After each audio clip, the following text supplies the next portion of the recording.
สวัสดีครับสวัสดีท่านผู้ชมทุกท่านนะครับเนาะผมบ่าวเต๋าอยู่กับช่องเต๋าสายกลางนะครับสำหรับคลิปนี้นะครับมาอยู่ที่บ้านน้องคู่ตำบลหนองแวงเนาะอำเภอศรีนรงค์นะครับจังหวัดสุรินทร์นี่มาเบิ่งบังไฟแสนนะครับนี่ของค่ายนี่กลุ่มศรีนรงค์นะครับนี่ทุกคนบังไฟแสนต่อหาบังแรกของปีนี้กันวะบังที่สองนี่ของพี่น้องชาวตำบลหนองแวงตัวนี้กำลังแต่งต้นเนาะติดกระดาษเหลี่ยมบ้านนี้ปฐมของบ้านหนองคู่หมู่ที่สี่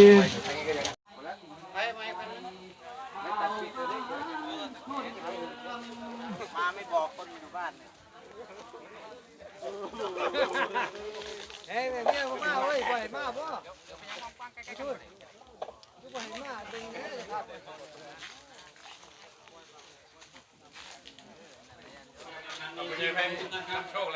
ขออนุญาตนำเรียนให้พี่น้องได้รับทราบได้ทราบทุกท่านนะครับวันนี้เราจัดตอนนี้นุ่มศรีนรงค์ล่างเสร็จแล้วนะครับนี่กำลังขึ้นฐานแล้วเนาะหนีไปแล้วหางก็จะแบกนะกดแบกเขาเมื่อโอ้ยเจมอยากจะเจมขึ้นฐานแล้วเนาะครับทุกคน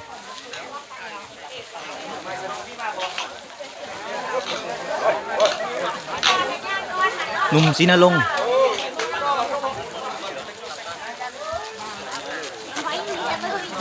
นั่งต่อไว้แล้วมาแล้วบังแรกของบังแสนเนาะครับทุกคน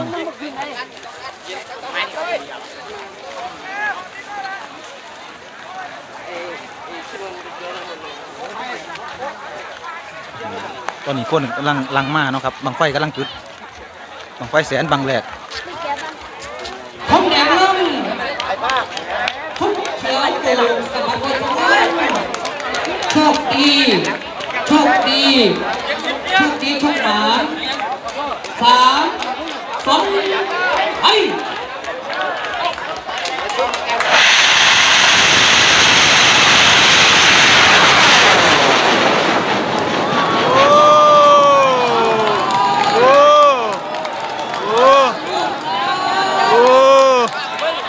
หนุ่มศรีนรงค์เบิ่งเวลาเนาะครับทุกคนนี่เบิ่งคนเนาะเบิ่งคนบังไฟเบิ่งออกไฟแสนพี่ฝั่งนายโยพี่ไปพุ่นพวนโอ้ยบุกเขาบุกบอลสปีโตของหลังบ้านนะครับเพิ่งเล่นไปมาเพื่อนจะไปบอกเฮ้ยผมไม่ได้ดูเปิดเท่าไหร่ฮะเปิดเท่าไหร่เปิดเท่าไหร่เปิด3ราคา558 68โอ้769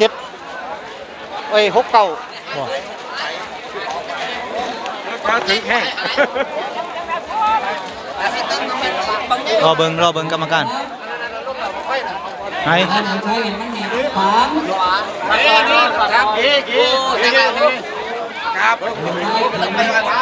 ต่อเขาต่อช็อตต่อช็อตต่อช็อตครับแม่นบ่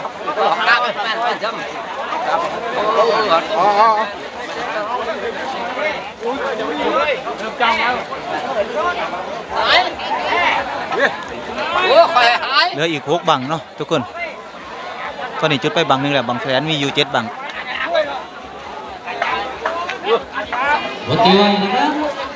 ลำตู้ถือว่าสุดยอดเนาะผ่านให้เสียอาการดีเลย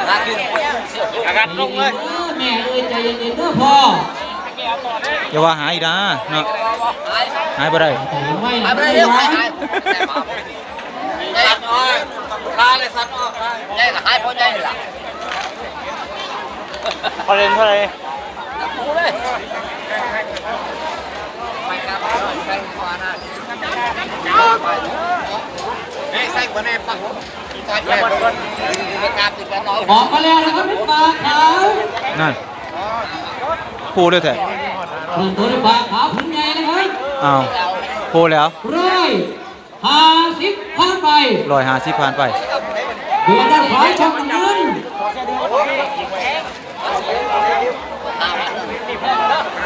สมปากขาวพื้นเดียวล้างปากขาว180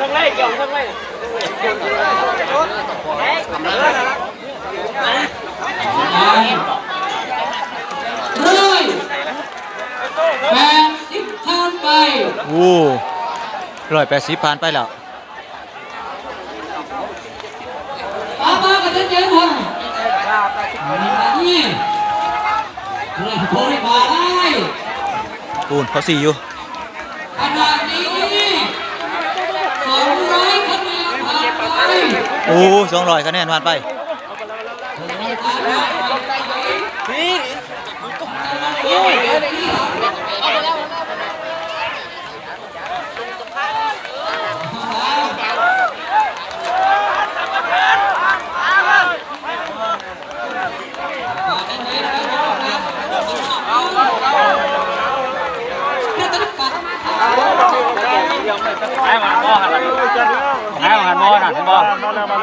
โอ้นี่เด้โอ้นี่เด้นี่ของไฟ 300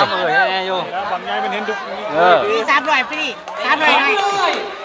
เข้าสู่กันดิอะไรเมื่อกี้นะ 240 280 300ให้ บ่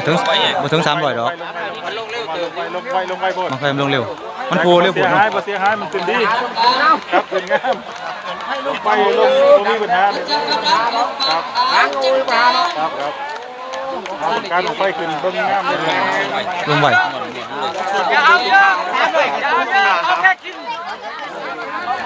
บ่ถึง400ดอกมี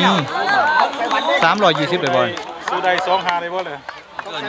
2หามันเกินแล้วนี่ 2-5มันก็สิยาวกว่านี้ 28เลยนะ 28ครับ2-5 เด็ก95แต่มันคิดจังซี่ตั้งแต่บนเนาะ นอนดีอยู่เนาะ แต่พูดเสียลงไปบนลงไปบน ฮะปิ๊บตามลงมาเป๊ะ โอ้กินเสร็จยัง 300พอดีโอ้หนุ่มศรีนรงค์300พอดี โอ้สะบัดเพชรนิ่งโชคดีโชคหาง3 2 1ไป 300ลง300ขึ้น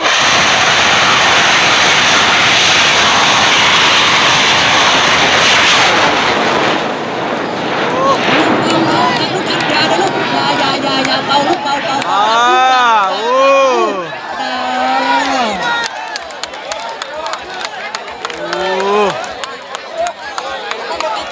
ตอนนี้มาถึงบังที่5แล้วนะครับทุกคนนี่บังไฟแสนและอีก2บังนะครับของแอดเทวดายังไม่ทันจุด ขายเผือกนะครับมาหาบังต่อไปเทวดาพวงกับนายกเตี้ยนายกอุดนายกกุดร่วง3 หางเสือ โอ้โหเยียดโอ้ยังไหลอยู่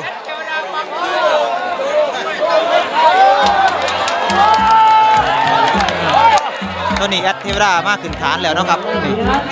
นี่ เพลงลงโลกกันตุ้งเรื่องเพลงลง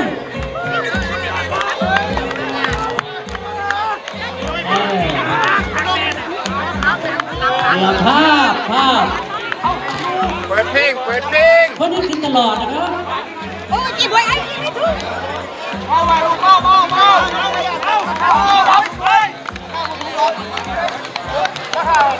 ตัวนี้เป็นบังไฟแสนบังที่6นะครับนี่ของทีมงานแอดเทวดา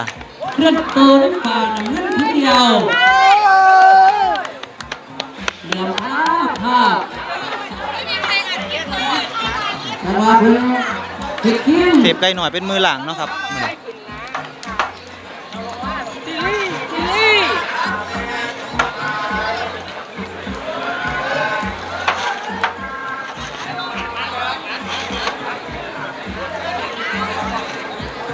หางดี โอ้หางดี ดีหน่อยดีหลายเบิ่งกันไป งานควายเผือก เอาใจซอยทั้ง2 กำ 2 ควายนะครับ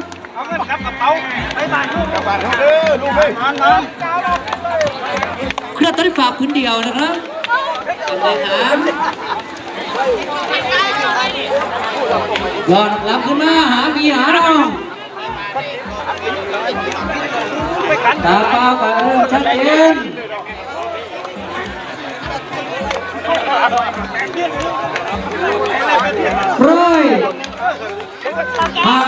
คะแนนผ่านไป 150คะแนนผ่านไป ไปฟังน้ำกรรมการเลยไปนี่ขอแค่วันเดียว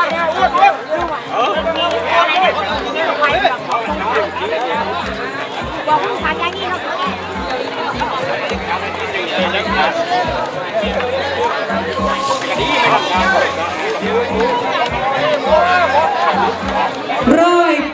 180ผ่านไป 180ผ่านไปบังไฟขึ้นลำตัวสวยงามมากเนาะน่าจะได้300กว่าคะแนน 200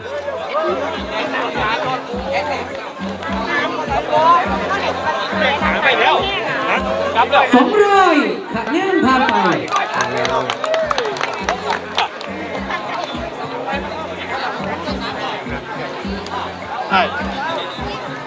ผลต่อไปนะครับขนาดหน้า3ที่อยู่บนฐานเป็นของหมู่2บังสำรง ขึ้นฐานแล้วเนาะ ไอ้ไส้สวนไหนสวนไหน และเทวดาคนใจมหาชนเนาะครับทุกคน คุณน้องนะครับ มีคนรอชมบังของแอดเทวดาเนาะ เริ่มต้นด้วยฝ่าพื้นเดียวตีรถแคบๆคงเส้นคงว่างเหลือเกิน240ผ่านไป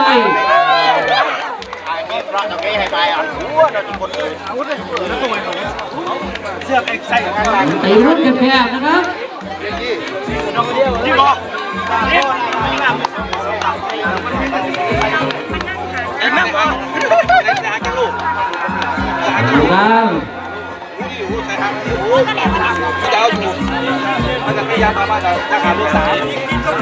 270คะแนนผ่านไป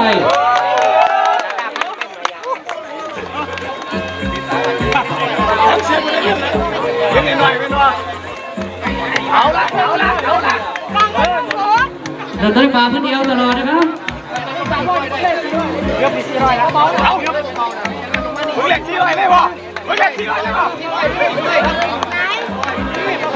ไอ้รถแคบๆเบาโมสี่แล้ว ๆนี่ทำเนี่ยใกล้ๆนี่น้ำกาวอย่าเพิ่มมอยสวนนะครับเนื่องจากว่าเป็นไฟแสนให้เกียรติเพิ่ม320คะแนน320คะแนนผ่านไป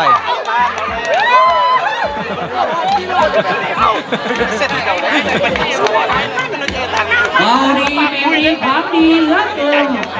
บอดี 3แก่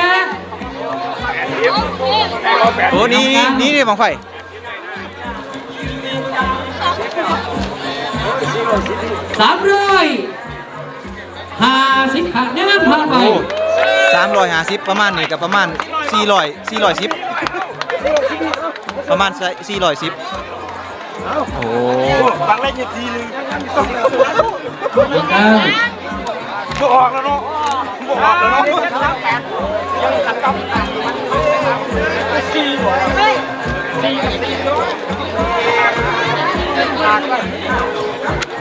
บอดีเบาดี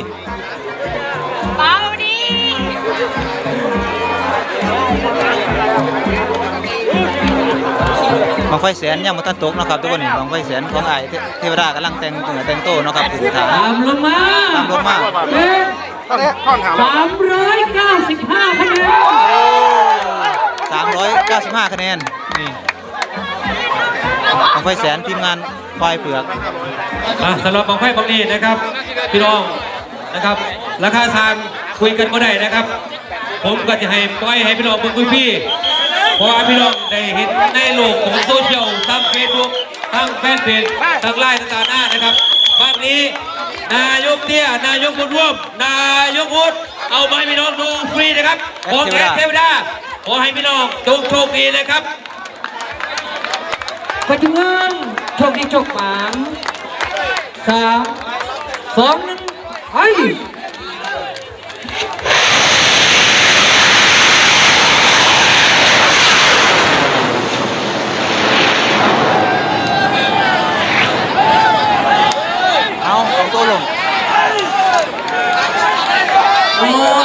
จังไหนจะยิ่งไปไกลแท้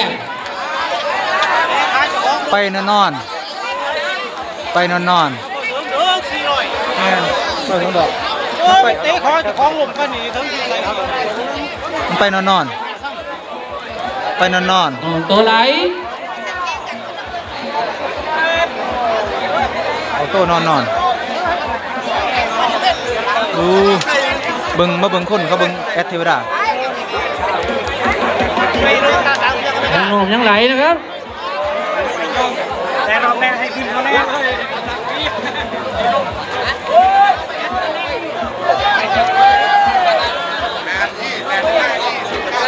โอ้ไหลต่ คนยังติดตลอดนะครับเรื่องตัวเบียร์ด้านซ้ายฝาดแจ้งวันก็ยังติดตลอด ำน้องไฟไปไกล เห็นไหมเห็นด้วย บ่กรรมการ หักน้ำอยู่กับมือ เดี๋ยวก็พา จะมี2ก่อนผมจะดูนะครับ เดี๋ยวบังสุด ของพิมพ์ เดี๋ยวบังสุดท้ายเดี๋ยวสปพิมล เรื่องตัวด้วยความขาวของเขาได้นะครับ หัวใจปัญหาตรงนั้น ไปแบบ ตัวไหลลงมายาว ไปแบบนอน กอดแฟนลงมาอีก ราคา390หลากไปหา420 นะครับแอดเทวดาวัดก็ยังติดตลอดแค่ตริกฝ่าเท้าสลับกับขาแจ่มๆนะครับ เอามาโยกกันแล้วนะ หัวกลับมาเรียนกันไปเห็นแล้วกลับมาขวางน่าเสียดายมาก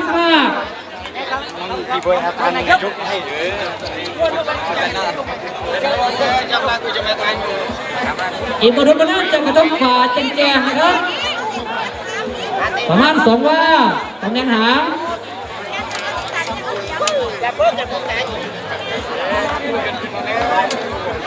เรื่องโตเขาฝ่าขาวแจ้ง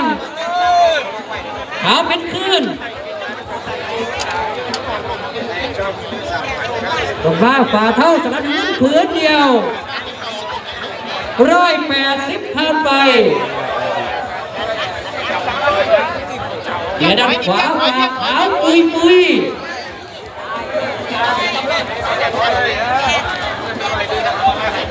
บ่ใช่ปัญหาหรอกเอา2 ทีม เอาเฮ้ยได้อยู่ได้เห็นไหม 2 คะแนน เห็นไหมเห็นบ้างไฟไหม เดินตัวมาเมฆเข้า เท่า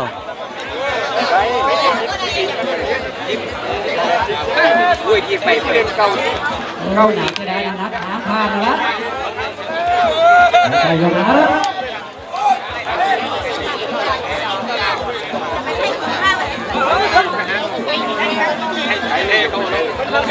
ชัดเจนตลอดครับอาวุธบอลนักการนำนะครับถึงจะได้240 คะแนน 240คะแนน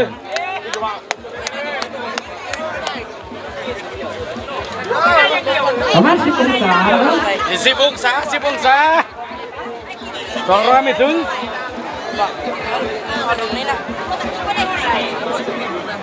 ดูหน่อย240นะโอ้จริงฮะเนาะว้าคนละไปดังไอ้กูตามรับได้แล้วอยู่ระดับนี้แล้ว โอ้เสียดายนักหาบีบหัวใจน้อง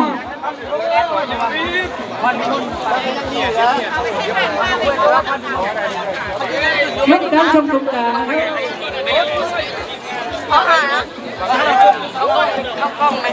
โอ้ยหักกำกับยังเบาแต่ว่าข้างบนสูงนะนี่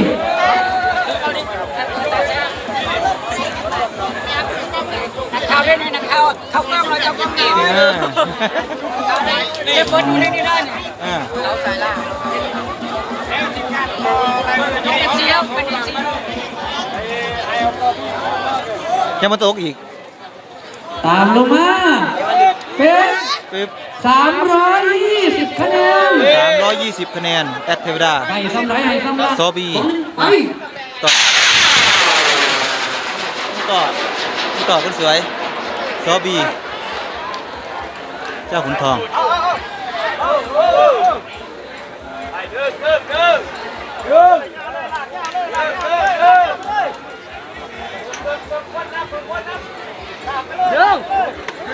ตุ่มโฮมนะครับตุ่มโฮมอาจารย์เคยราศี ยังไหล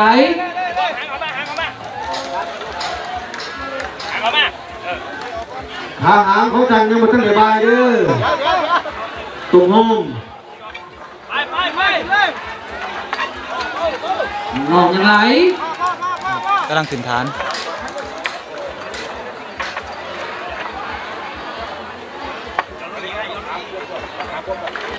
ชุบแชมป์โลกมันเป็นเงินเจ้าทองโชคดี3 ทีมงานเจ้าขุนทอง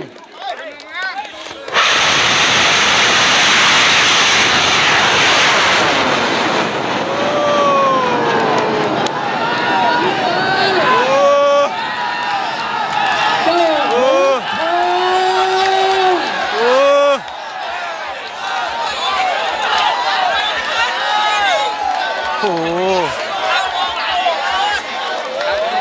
โหไปของเขาได้ผ่านเนี่ยเนาะ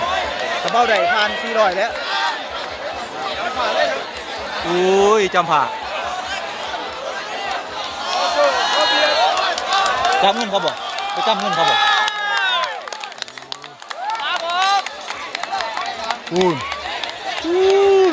ไปยังไปอยู่สุด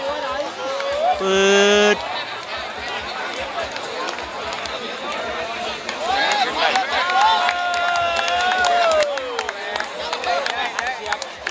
ระบบพ่อทำงาน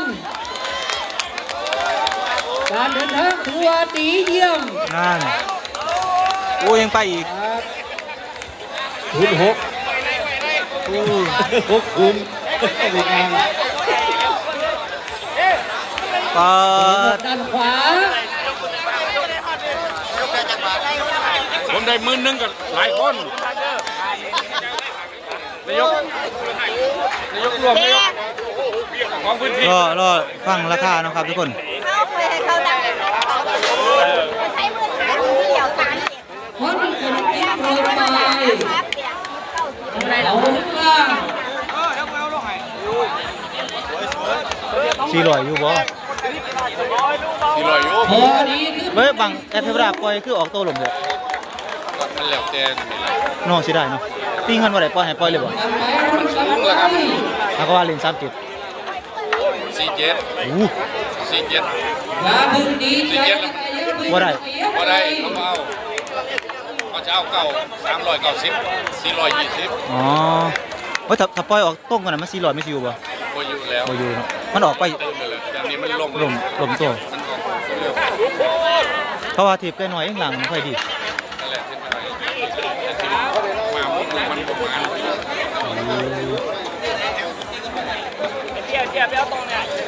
ตัวนี้บังสุดท้ายบ่ ใส่หัวเป็นยกตัวลงตีกระทุกแคบแคบ นั่น เบา เบา ๆบอกในจากที่ทำงานนะครับเรื่องต้นมาคนเดียวแหงเพิ่มนี่ก็บอก ๆตัวนั้นน่าจะเป็นบังสุดท้ายแล้วนะครับทุกคน ตุ่มโฮม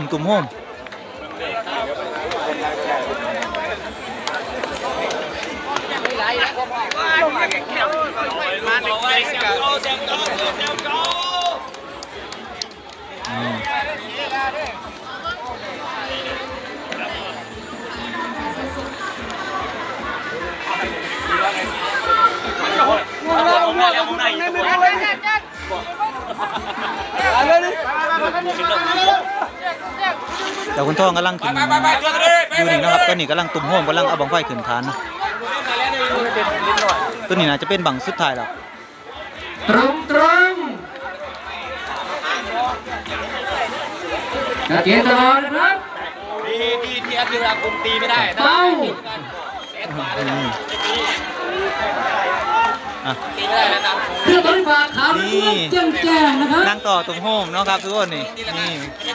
นี่ก็สวยเหมือนกันเนาะครับทุกคน กลาง เล่นบอกว่าแทนพ่อคนดี 240ผ่านไป โอ้ย240ผ่านไปแล้วแต่ผมก็ ตุ่มเพิ่มตุ่มเพิ่มข้าหางตุ่มเพิ่มข้าหางตุ่มเพิ่มหางนั่นคือดิ กลาง คนยังหลายอยู่นะครับคนยังแน่นเลย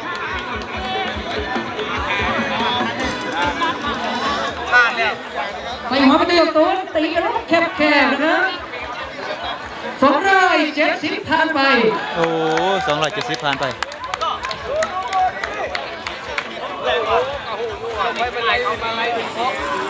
เพื่อตัวของฟ้าขาว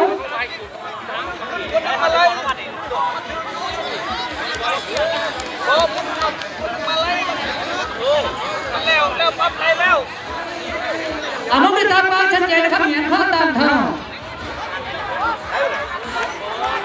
ไม่เด่นไม่ดังแฟนก็ยังปราณีน้ำใจแสนดีให้มาไล่แล้วยิ้มรา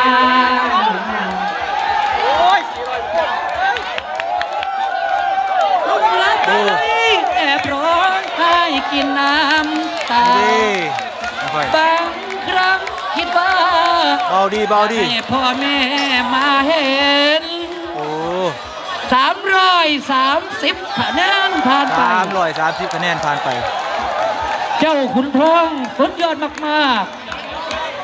ๆ บอกไหลจากพี่จากน้องนะครับ นี่คือบอกไฟบ้านคอย โอ้ดี น้ำเห็นนาเกินผู้ใหญ่สมพรสะอาดเอียนเงินเขานะครับเป็นผู้นำเขา360ผ่านไป 360ผ่านไป ผู้ใหญ่บ้านหนองคู่หมู่4ผู้สร้างสรรค์หมุนตีไปรถแคบนิ่มๆนวลๆบรรดาทางหนองสา ดีบังไฟ รักเงินพยุงนี่นะมาเงิน 380ผ่านไป โอ้ 400นั่นซ้ำซิม 400 ชัดเจนตลอดท่าน ดีบังไฟเห็นบอก 400ผ่านไป 400ผ่านไป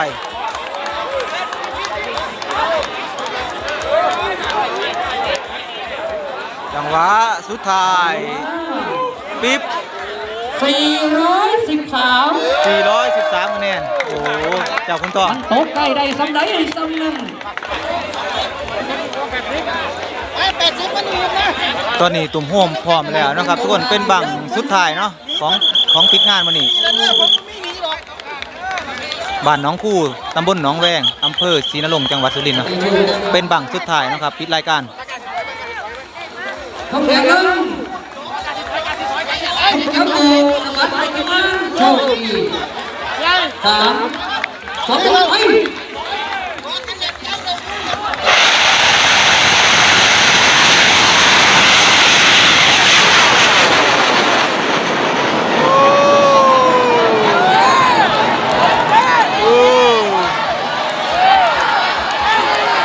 ไปจะแมนขึ้นซื้อครับ บังสุดท้ายปิดรายการ พี่น้องกันหลายหูหลายตาซอยกันน้ โอ้ยตุ่มเพิ่มเอ้ยคือมันตัวกันแท้ขึ้นบันลังเทียนวันนี้ไหม เปิด เอาเบิกได้200ไผ่ไรนั่นเองถึงเมื่อไหร่เจ้าลอยนึงไรลอยนึง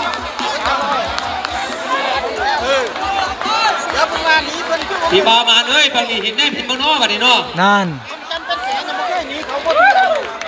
เมื่อวานก็หนี ตอนนี้คนก็ยังหนาแน่นอยู่คือเก่าเนาะครับทุกคนนี่คนก็เริ่มย่างกลับแล้วเนาะ รถแรงกันเชียร์เพื่อนกับชิม ำวันยังติดตลอด ไม่ใช่ปัญหาละกันนี่ เรียนโต๊ะทางฝ่าไล่นะครับเป็นคนของตนเอง มาก่อนนี่ให้คุยไปเลย 270คะแนนผ่านไป โอ้1 ก็ 4แล้ว นำดาวแน่นอนตุ่มโฮมบ่ธรรมดา ไหน เบาได้เบาดี โอ้นี่เด้อโอ้นี่เบาดี พี่น้อง เบาได้เบาดีพอเอาดีกรีเป็นหลัก300ผ่านไป พี่ร้านผมขอเพลงกับเพลงนะ ผ่านไป ขอเพลงกับเพลงพี่น้องฟังนะ คงบ่มีหวังคืนดีกันให้มันคือเก่า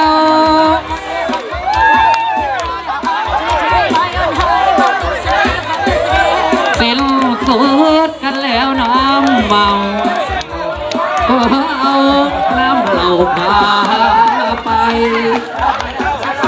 เส้นทางรักทางจะย้อนน้ำเปลี่ยนนิสัย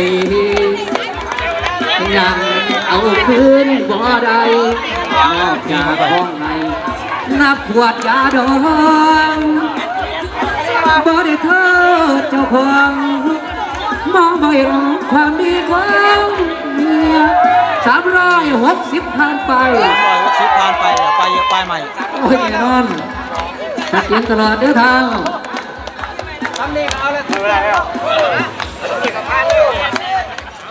ปึ๊บ ตามลงมาเป็ ปึ๊ น บ 375 375นะครับตุ่มโฮม กระผมบามันคนเดิมได้ทั้งหน้าที่ของตนเอง ทุกคนสำหรับคลิปนี้ก็บ่มีหลายนะครับฝากพี่ฝากน้องเก่าแล้วครับฝากกดไลค์กดแชร์กดติดตามเพื่อเป็นกำลังใจทีมงานช่องเขาสายกลางครับสำหรับคลิปนี้ขอจบคลิปไปเพียงเท่านี้นะครับเนาะไว้เจอกันใหม่คลิปหน้านะครับสวัสดีครั ท่าน บ กำนัน